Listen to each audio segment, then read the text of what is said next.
Well, we are back with another video, and it is going to be a follow-up from last night's event at Misfits 22. Now, I don't think I'm going to do this in order, because I don't think I can remember off the top of my head in the order. But basically, 100% success rate. Every single prediction that I made last night turned out to be correct. And we will go through and discuss what I actually think of some of the bouts. Yeah, so I don't know if we're going to do this in order. I doubt I'll even be able to. But I'm going to start off with Amadeus Ferrari versus Pardesi. Yeah, Pardesi. Now, I said Pardesi would win. Sorry, bear mess. I haven't even had a shower yet. I need to get ready for work as well soon. You don't care about that. Pardesi. Now, I had him winning just because he's a Scot. That was literally it, because he's Scottish, and I said that he'll have that grit, and he did. He definitely saw in that bout that he didn't have the cleanest boxing experience. It was his debut, so what do you expect? And Ferrari being in there, I think he's had like 4 or 5 fights, Ferrari, and you wouldn't be able to tell. And where it came into play with the grit being a Scot and how I predicted, it paid off because Ferrari quit in his corner. He sat there after talking all this. He quit in his corner. He quit. He didn't want to get up. He blew himself out, and that's it. He took a body shot. He would have been fine. He looked like he was fine sitting down on the canvas. But when your knee's not on the canvas or your gloves are not on the canvas, you know you're in trouble. When you're just sitting on your ass, you're done for at that point. Yeah, so got that one right. Next one, Carla Jade. Now, I actually didn't watch this one because I was in the process of making my dinner. I didn't watch this one, but I do know that Carla Jade did defeat Darren Harris by split decision or unanimous decision. I want to say unanimous. Didn't see that. Yeah, don't really know what else to say about that one. I once again said it would happen. Next one. Who we got? It's not going to be in order. It is not going to be in order. Chase Demore versus Nathan Marcon. Now, that was rough. Now, I've got to give Nathan some sort of props. Now, I thought Chase would actually run in there and get rid of him within a round. But I actually thought Chase Demore was improving in boxing. Now, his physique looked unreal. Like, he looked like he was in a good spot. But his actual technique just says a lot. He still has his chin so high. He has his chin so high.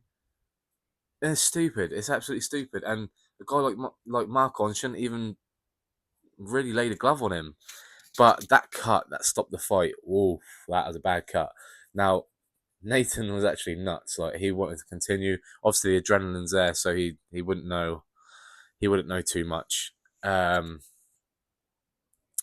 yeah, once that adrenaline wears off, he can realise actually they probably done the right thing there, and I think they did. At the end of the day, they're not professionals. They throw weird shots. So it would have only been another shot like that, and his lip would have actually probably come further down. I would have thought it would have probably opened up like that, the way, because it wasn't even an uppercut. It was like a under. It was like a mix between uppercut, a hook, but then a screw shot in a way. It was weird. It was weird, and you just see how the tooth would have, yeah, would have pierced that bit. Yeah, it weren't very nice, to be honest with you. But Chase Demore, still ass, to be honest with you. He called out Johnny Fisher, which is absolutely stupid, because Johnny Fisher would sneeze and probably KO him. Ridiculous. I don't know. I did actually gain quite a bit of respect for Chase Demore, but nah, he's ass. He's ass. I would get rid of him in a round. Not even that.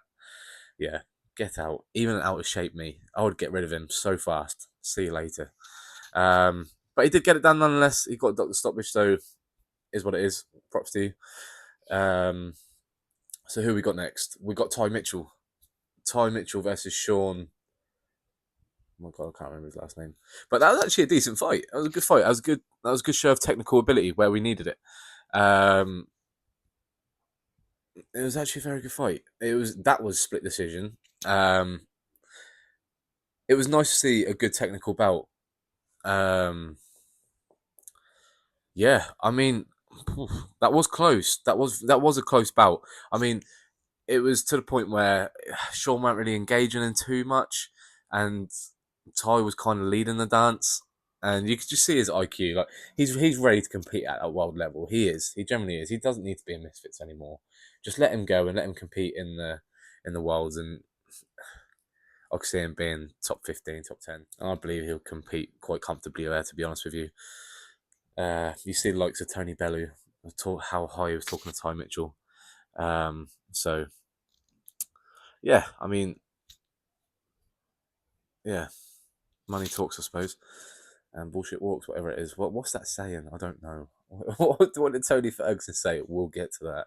What did Tony Ferguson say? I can't remember that saying. But anyway, yeah, Ty Mitchell, I think he's ready to compete at world level. Simple as that. I think he'd hold up with top 15, top 10, easy. I'm gonna roll back because I missed one. Amir Anderson versus Vitor. Now, phew, Vitor, I think, was 7-1 or 8-1 going into that fight, so he wasn't exactly a slump. Um, and Amir Anderson, he showed great qualities. The way he would work the head to the body and the body to the head, he'd just mix it up, and it'd be very class as well. Like it's clean. It is very clean. Like I know there's some TikTok influencers, TikTok boxing influencers. I don't know, amateur boxers. I'm gonna say because that's what they respectfully get the name as. They are good amateur boxers in attendance of that, and they said that they would throw me in there with any of them, and then they'd get the job done. I don't think any of them would get past that Amir Anderson. No way. Um, let alone like the likes of Ty Mitchell or whatever. No way. Um, yeah, Amir Anderson got that done comfortably. And then we roll forward back again. So who was after Ty Mitchell? Ty Mitchell, we had.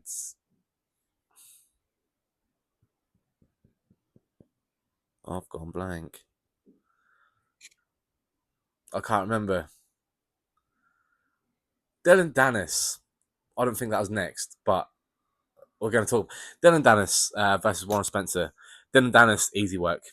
Probably easiest payday he's ever had. Just go in there, roll in 6 seconds, get you out, see you later.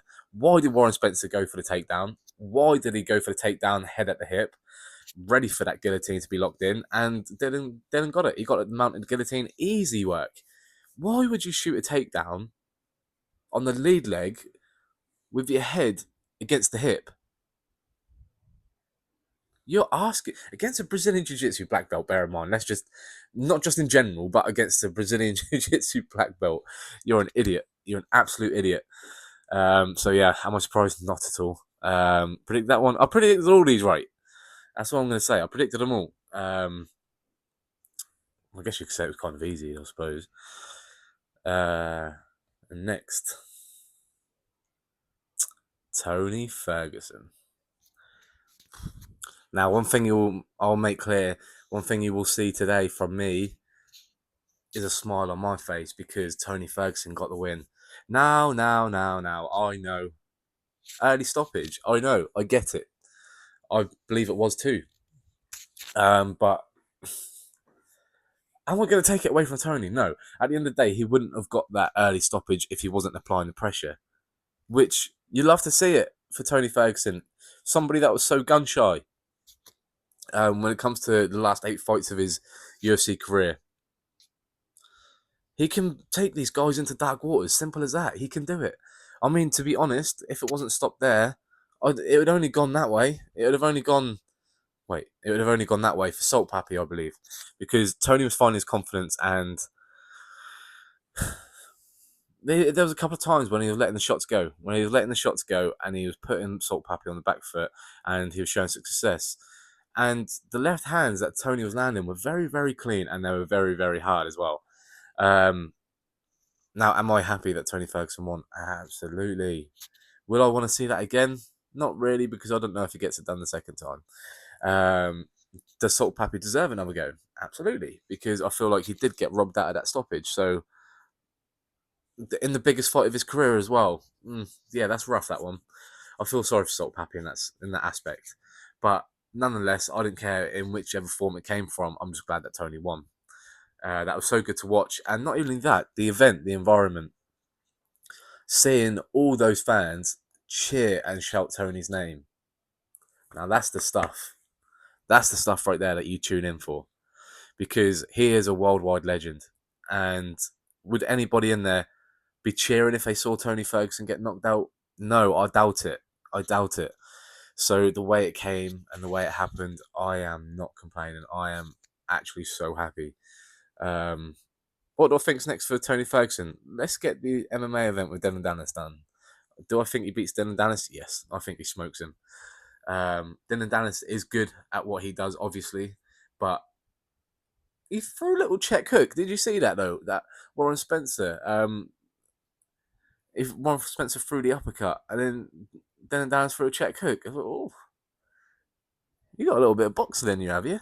I didn't realise that. Um, so yeah, I was shocked at seeing that. But yeah, in an MMA bout, Tony would smoke him, I believe, and regardless of the age, he would smoke him. I don't think Dillon Danis would want to stand there with Tony Ferguson, to be honest with you, especially in MMA, knowing that Tony can land his kicks and his elbows and his knees. Yeah, I wouldn't be favouring Dillon in that one. Uh, I mean, a lot of people would though because of the age, but I don't know. I'd still favour Tony. And then we go on to the main event: Luke Rockhold versus Darren Till. Now, Darren Till is a beast. Say no less. He's a beast. He's finding his place in boxing, and he is getting better. There were some things in that Darren Stewart fight where I thought, you've spent a lot of years in boxing. I don't know how you're still so, what's the right word for it? So stiff, like so thick and clunky. But then again, I don't know. I don't know whether he's actually asked. Do you know when you get a fighter that trains into a certain gym, but they don't really train in that gym? They're just like they're just there, and they help out, etc. And they get involved here and there. But you heard all the stories with Liam Smith and that saying that he he's been dropping professional fighters. I believe that. I generally do believe that. But now I feel like when it comes into this boxing scene, that Darren Till is actually taking it very, very, very serious, because there was a lot of improvements that I saw against this Luke Rockhold fight, because I do feel like Luke Rockhold, regardless of his age or whatever, he was still the most dangerous boxer or athlete or fighter that Darren Till has shared that boxing ring with so far. And Luke did show some very good qualities. Like that jab was very, very fast. I feel like the left hand, it could have had more sting onto it. I don't know whether he was just trying to find the range or his lack of confidence, but he didn't really turn it over as much as I thought Luke would have. Because obviously, I think the first time that he actually let it go, he did get countered with a straight left, and I don't think he liked that, so I don't think he wanted that happening again. And it was just the end of the beginning from there, really. Um, hmm. Darren Till, he's a bad man. Carl Froch didn't want no part of it, did he? I still think Carl Froch would batter him. As simple as that in a boxing ring, regardless of the age. I still think Carl Froch would do him. But Darren Till is showing good fundamentals, throwing that backhand, the way he plants himself and he throws it is just, it's nice to watch, because that weight is on the back foot and it's like he's waiting for the counter, and he knows when to put the weight on the front foot and the back foot, which is good to see for somebody that is so MMA strong. Um, Sometimes you don't really try swap those fundamentals out. You All you know is your muscle memory, and Darren Till's switching that. He's getting that boxing mentality now. The way they move, the way they throw the shots, the way the shots come, the way the body moves in those shots. He's getting it, and he's getting it pretty good. Um, who do I see him fighting next? I don't know. I generally don't know who I see him fighting next. I'm sitting there thinking, I just can't think. I'm sure they'll find someone. They'll probably get someone like Mike Perry over. Because I'm pretty sure he's fighting. Was it either last night or is it next Saturday? I think he's fighting Jeremy Stevens and Bare Knuckle. So I wouldn't be surprised if that happens. I don't know how the Bare Knuckle scene works with their contracts, etc. Whether they'll let a fighter go. Some promotions do like to do it. They do like to let their fighter go because it gets some fans that will generate pay-per-views in their next fights, etc. But I don't know. I don't know if that wouldn't end good for Mike Perry. I don't believe. Um, hmm, I don't know what's next for him. Kyle Froch, I want to see it. I do want to see it. Like, I don't want to see Darren get knocked out, obviously, which I do believe would happen. But at the same time, I wouldn't want to see Kyle Froch get knocked out. He's one of my favourite boxers of all time, to be honest with you. I don't know. I do hope they stay away from each other, but at the same time, I kind of hope they meet. It's weird. I think Tommy Fury should just bite the bullet, get some balls, and actually fight Darren Till. Because, yeah, if Tommy Fury looks to compete again, which I don't know if he will, it needs to be Darren Till because no one else is going to be asked. I'm telling you now, no one's going to be asked about the fight, unless it's with like KSI or something. Yeah, no one's going to be asked about Tommy Fury's next fight. You need to fight Darren Till. He ain't going to kick you in the head. Don't worry. Don't worry. We've all seen you get emotional in your documentary about it. Just fight Darren Till. That's the fight I want to see now. Tommy Fury versus Darren Till. But I'm going to leave that there. So I'm going to say thank you for coming across another video. And please do not forget to leave a like on this video and drop a subscribe onto the channel, please. And from that, yeah, I'll catch you at the next one. Whoosh. And the one that I was forgetting about. The one that I was so excited to watch. And now I know why. We had Joey Essex versus Numero. Now, this fight, it was very... There was not a lot of technical ability there, but it was entertaining to say the least. They both left it all out there, especially in earlier fights when you saw people quit as soon as they got the chance to. You saw Joey Essex and Numero put on an absolute display of heart. Regardless, they don't know like high-level boxing. They don't know how to produce that, but they do know how to dig deep and give it their all. And that's something any fight fan can respect because you find out in those moments whether you've got that in you. And I don't want to like kind of relate it to Conor Benn and Eubank because obviously it would be a disgrace to mix and match them because the level of technicality there.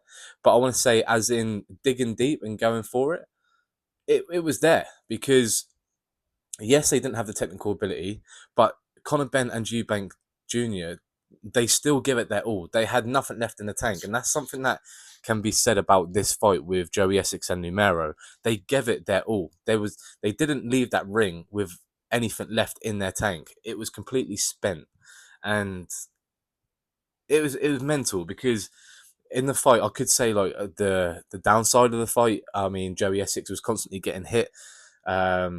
With the right hands, like they were just landing all day. But then it's just vice versa. Numero was getting hit with shots that, if he were technically sound, they wouldn't be landing. Like it was hands down, just swinging, and then Joey Essex bopping up and down, then countering, and they were landing.